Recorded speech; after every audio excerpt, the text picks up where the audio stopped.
Hey mga brods, may balita nga po tayo dito po kay JP Eram. Yes, nabalita na natin itong mga kabrods dahil itong si Eram ay bali-balita na ito pong TNT Tropang Giga gusto na nga rin itong i-trade.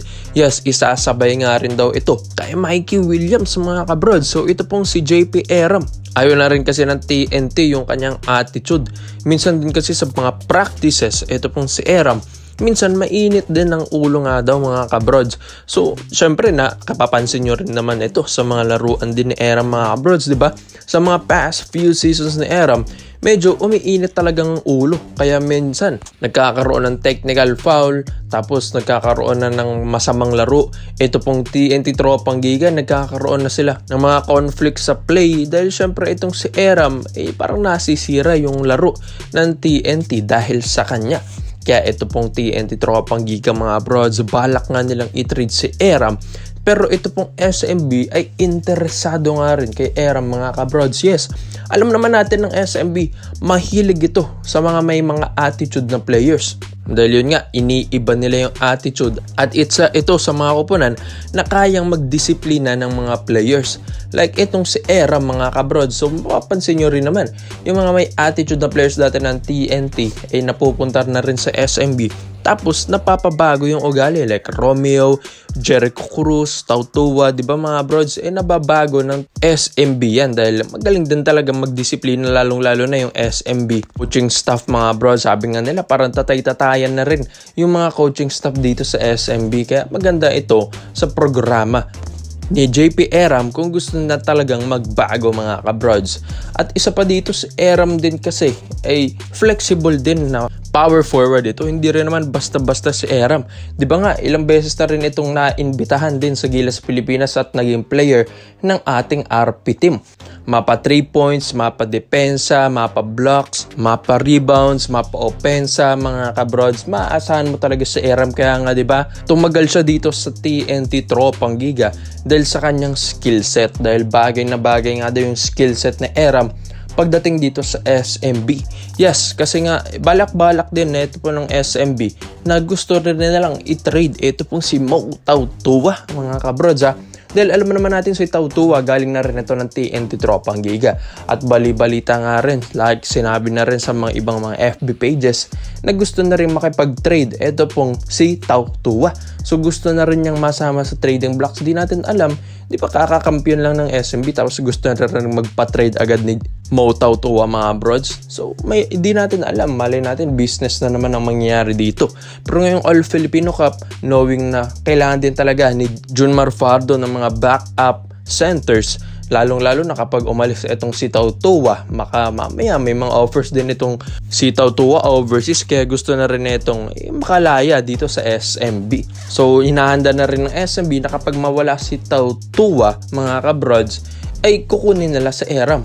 Pero kapag hindi nga natuloy yung mga offers overseas na ito ni Tautua, iti-trade nila ito dito po sa TNT Tropang Giga for JP Eram mga abroad. So sa lahat po ng mga SMB fans, sa tingin nyo ba magiging worth it ba ito? Dahil ito namang si Eram ay worth it din naman na player ito. Yun nga lang, iingatan lang nila yung ito pong mga injury prones ni JP Eram mga broads.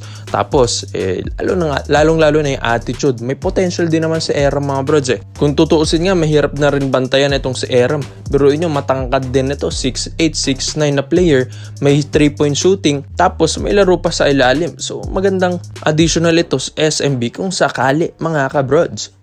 So dito naman po tayo sa kabilang balita naman natin mga broads. Speaking of mga bigs, ito nga pong si Raymond Almazan. Yes, TNT Group din. Balak nga din daw itong i-trade ng Meralco Bolts. So bakit nga ba mga brods? Alam naman natin sa Almazan matagal-tagal na rin naglalaro dito sa Meralco.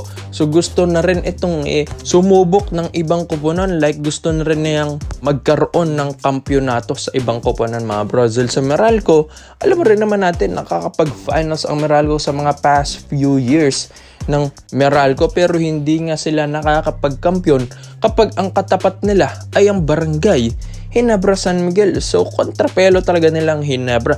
Kaya ito pong si Almazan mga brods. So sabi nga nila, 'di ba, sa mga kasabihan, If you cannot beat them, join them. So ito pong si Almazan, balak nga niyang makipagsanib puwersa sa Barangay Ginebra San Miguel. At yun nga, gustong gawin din ng Ginebra ay kunin din si Almazan, pero pinag-iisipan nito ng Ginebra kung sino ang ibibigay nila sa Meralco Bolts, knowing na ito pong si Almazan, mataas-taas din kasi ang value nito mga brods. Medyo may hirapan ng Ginebra sa offer dito.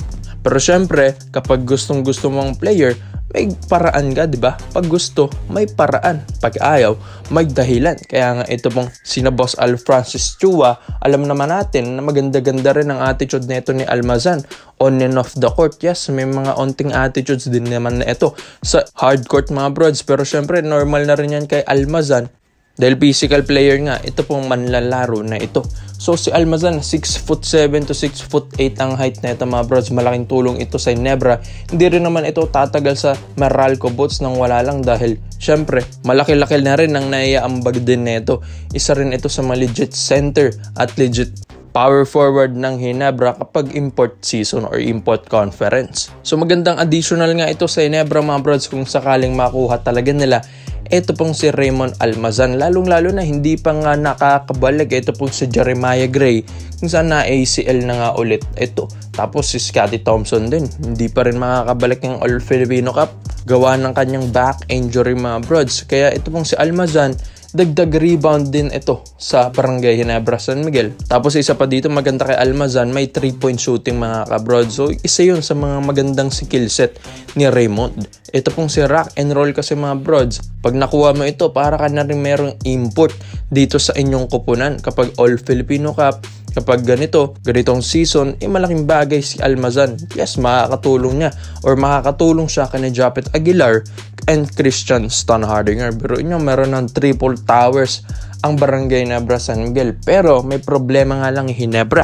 kung sino ang ibibigay nila, dahil bali-balita nga Meralco Bolts hindi rin naman ito papayag ng mga lopsided trades.